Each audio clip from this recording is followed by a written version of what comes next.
Hello Virgo, it's Lorraine from Insight Readings with your insights for the month of the How amazing is that we're in this next year, and so glad to be out of 2021, a year of change. It is a 5 world year.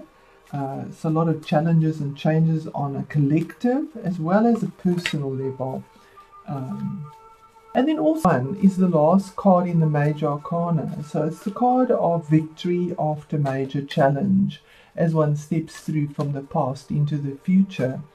So I do feel that this year will bring those changes for us and the victories that we seek as we go along. But I also want to say, Virgo, thank you so much for your likes and your views. I mean, 3 views. Just on the YouTube, I don't think it measures it when I do it on the Facebook or anything, but it was absolutely amazing. You seek perspective and illumination and enlightenment from alternate sources, and when one does that, you can only get a reward. I mean, there are ways of finding answers that aren't always practical and material. You can get it from intuition and from spirit as well, and that's what you do. You reach out and you will be rewarded. Ask and you will receive, and that's exactly even what the Bible says. So I want to just say thank you so much for that. I applaud you. It's people like you that inspire me to carry on doing what I'm doing. There's no reward here, no monetary reward for what I do. It's a passion. I love it. I love to share these messages. They are general readings, and yet they touch some people's hearts. So I just want to say thank you so much for that, and for your inspiration to carry on doing this, that at least is reaching somebody and giving warmth there. Okay, so we're going to start off with a oracle card here. I'm going to lay it out, but I want to do the astrology. So listen to your heart. What a beautiful card. I'm going to put that there and pause it to find it in the book for time. Okay, so I've got it in the book. So what I wanted to mention is that on the 7th of February, I'm doing this on the 4th. I'm late to recordings this month. It's been such a busy month. But on the 7th of February, we have Mars that moves into Aries. So whenever there's a change of boundary from one sign to the other sign, there's something that you'll feel. There will be a change in the energies. And for you, Mars moves from your 8th house of other people's money and resources and trauma and tragedy and whatever's happened there. It's a house of death. And you've had it there for 8 months, which has been pretty difficult. And Mars was very strong in Aries. It moves now into its fall in Taurus. But Taurus is your 9th house of your higher education, your belief system. Travel falls into that, long distance travel. I know that's not easy at the moment. Religion, faith, the divine, God is in there, but also legalities come into that 9th house, because it's the higher academic knowledge that comes into that as well. And why I'm mentioning Mars in particular is because on the 20th or 21st, well, we say the 21st in South Africa, give or take a day, depending where you are in the world, Mars, Uranus, and the Moon all conjoin, all in the same place, in this place here. So there's going to be a huge change coming about here. Something, especially if you have any planets at 6 degrees, in a fixed sign. Taurus is a fixed sign. There are going to be huge changes, and it's going to be in your 9th house. And then the new moon is in Capricorn. I think that is on the 13th. So Capricorn is your 5th house. So it could be relationships, dealing with children as well. The 5th house is children, relationships, fun, family, creativity. It's a pleasure house, so it's good fortune, sex, pleasure. It's just the fun house. So there's change of the entrepreneur, using your mind. So there's something new that comes through there for you as well. And then your sixth house of your work, your daily grind, where you put your energy, how you earn your income. The second house is your earned income and your possessions, but where you do your daily work, that is Aquarius. And you have Saturn, which is moved in there, Jupiter, Mercury, and the Sun. That's on the 20th. So there's changes within that dynamic for you, your workplace. But the sixth house isn't just about work and routines. It also deals with pets, with health. So health, wellness, illness. That all comes into a big focus as well. And if you've overworked yourself, Virgo, which you tend to do, it's time to maybe take a break and listen to your heart. And maybe this is the message from Spirit here for you. So I'm going to read that from the book for you. And it says, butterflies and ladybirds bring good fortune. And remember, you've got that fifth house lit, which is good fortune. They signify the deep transformation taking place in your life as your true nature emerges. We embark on a journey of self-discovery signified by the lizard. So where is the lizard here? Well, let's read on and see what it says here. You will realize that you have much to offer the world by just being you.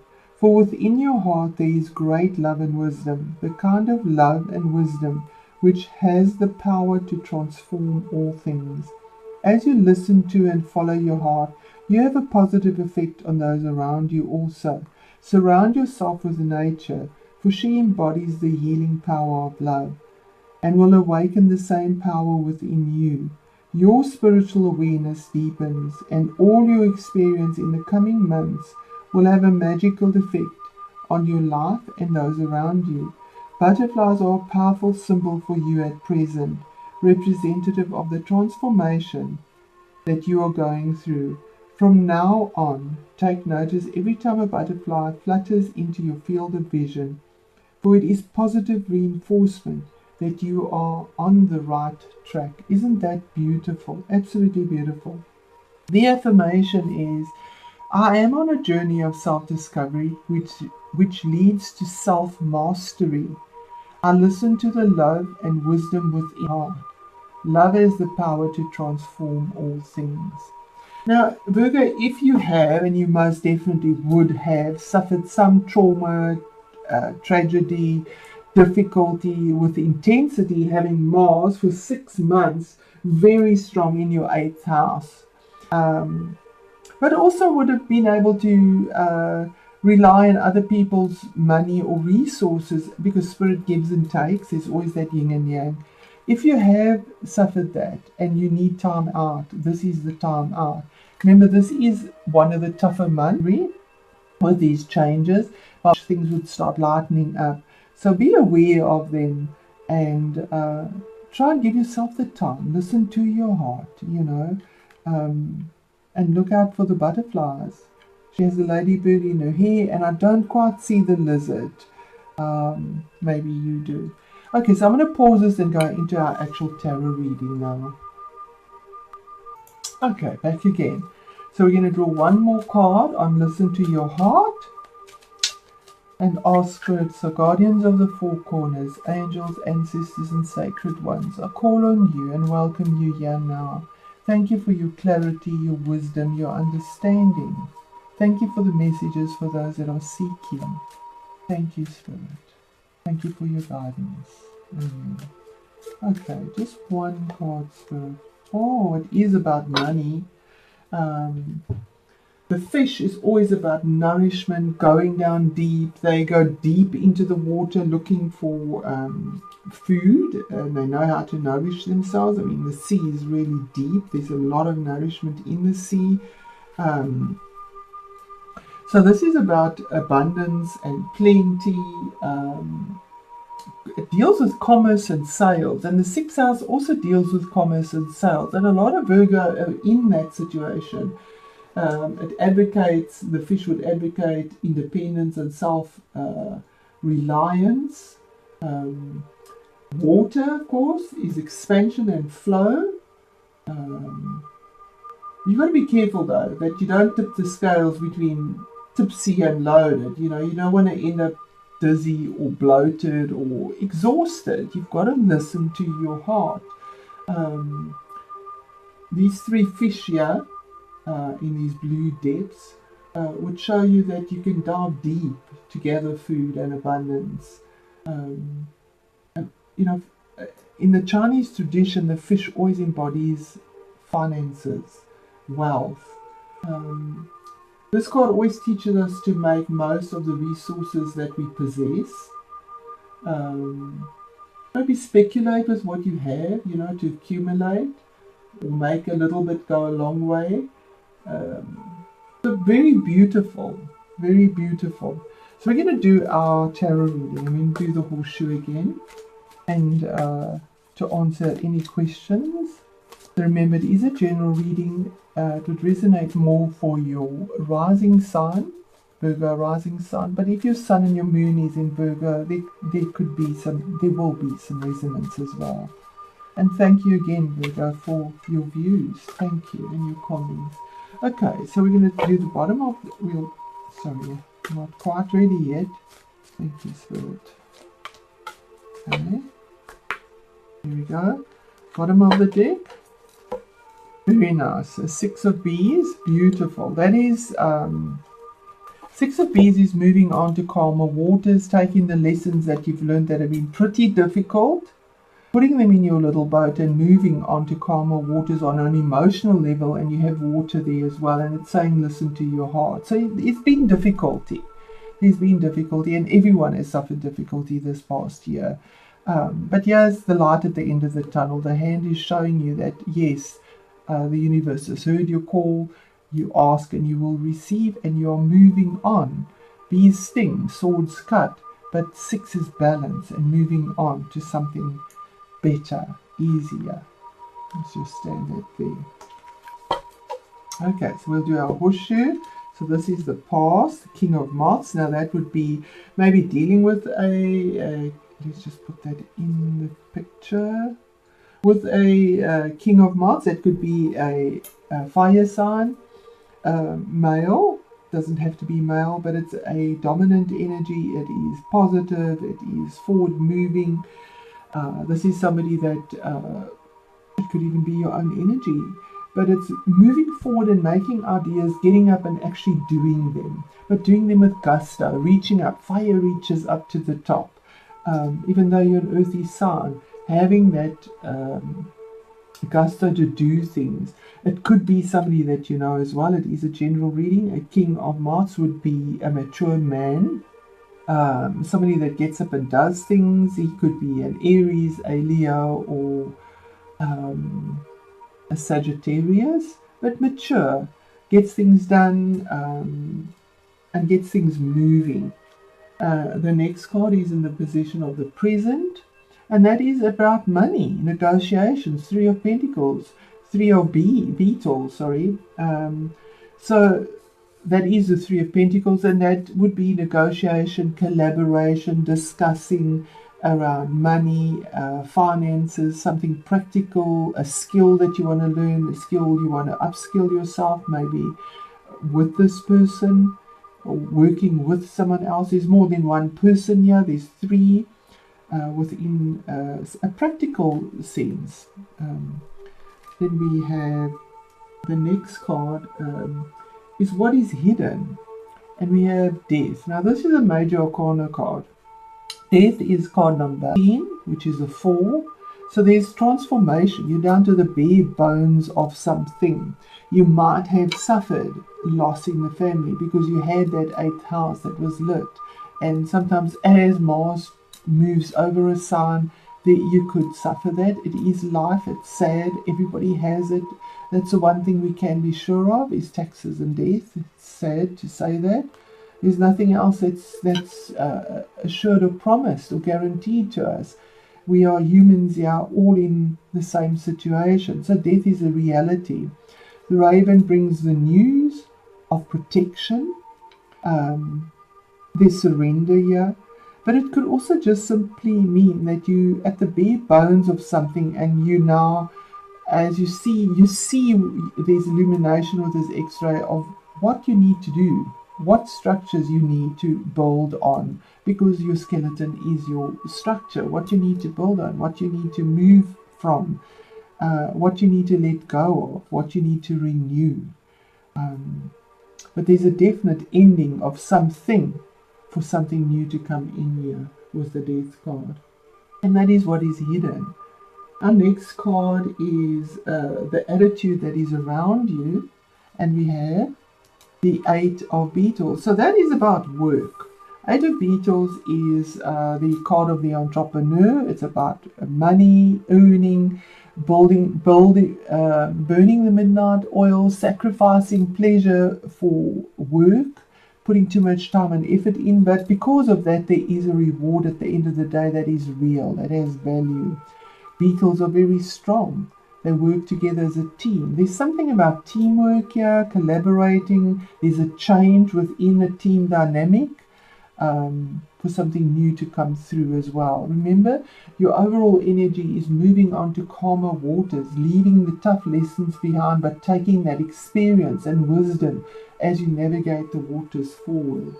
Your fifth card is the best action to take. And here you have the Seven of Dragonflies. Now the Seven is a decision card on an emotional level. And it's saying that you have lots of choices on an emotional level.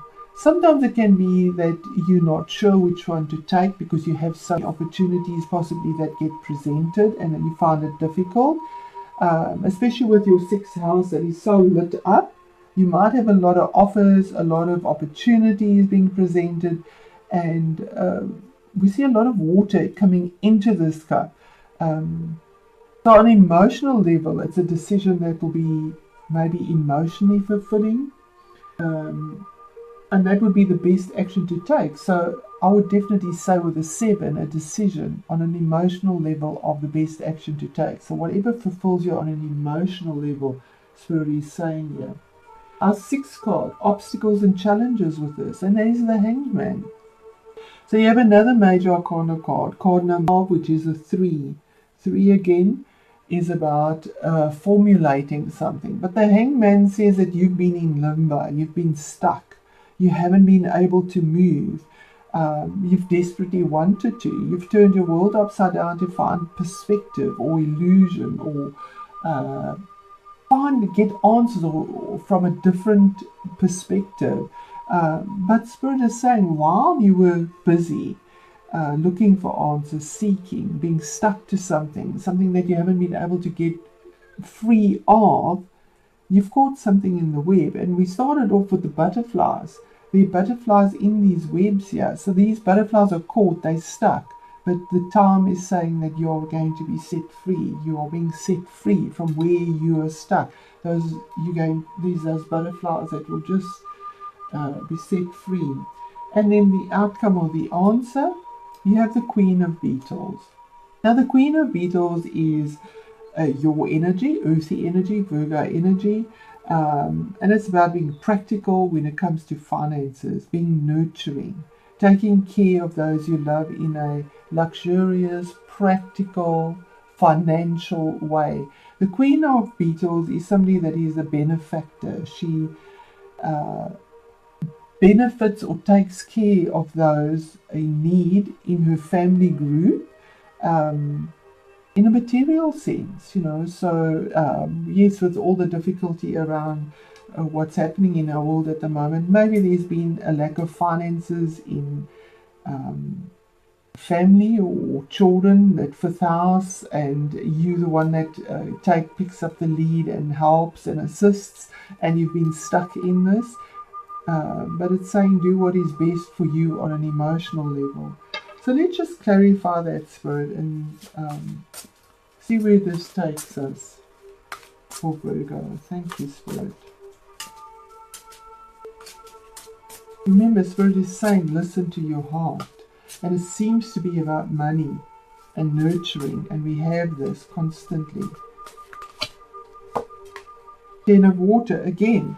There was another sign that got these cards, very similar to these cards. Maybe your sun or moon might be there. I think it was Libra. Maybe have a look at that. Ten of Water is a family card. Let's put it where you can see it. And it's a contented and rewarding family life. It's saying that your emotional and your material needs, and we have emotions here and we have material with the pentacles, needs are met, and having trustworthy relationships, people you can depend on, people that are real. There's transformation here. 10 is the rainbow, having all 10, not just one cup or two, having all of them. And 9 of Earth, that is independence. It's finances again. So you have water and earth. So again, emotions and material and emotional needs are fulfilled. So the 9 of Earth is about enjoying life's little luxuries, spending quiet time alone, successful self-employment, but doing it on your own. 9 is always about a stand-alone. It's the end of a cycle, something you do on your own, independently, but in a very luxurious way. I'm going to do one last card. I just feel so drawn to do one last card here. Closes off. And you have 6 of Water. It is dealing with something from the past. 6 again, balance, emotions. But the 6 of Water is a card about nostalgia, longing about when times were really beautiful, like your childhood, longing for your old stomping grounds, your family, longing for maybe even your siblings. Memories from your history or your childhood always come in with the 6 of Water. It's about the past. But 6 of Water is also issues regarding children. We have children that comes up. It is a house that is lit up. And it can also be that you romanticize the past, because we do that. We think of the past when things were the way they were, and then sometimes we idealize them, especially with the 9th house. And you have these major planets, the Moon, Mars and Uranus in that 9th house, which is your belief system, but also ideals, what you reach for. And one can romanticize the past, So look to the future, work with the future, move on to calmer waters. A beautiful reading for you, Virgo. Thank you, and all the best, and I hope you had a wonderful celebration time, Christmas time, festive season, and I wish you all the best as you navigate through this month. It's a tough month for everyone. There are big changes, but as we go through each month, it's one step closer to the future, and from things will start lightening up. Thank you, Virgo. Thank you for your love, your patience, and your views. Thank you.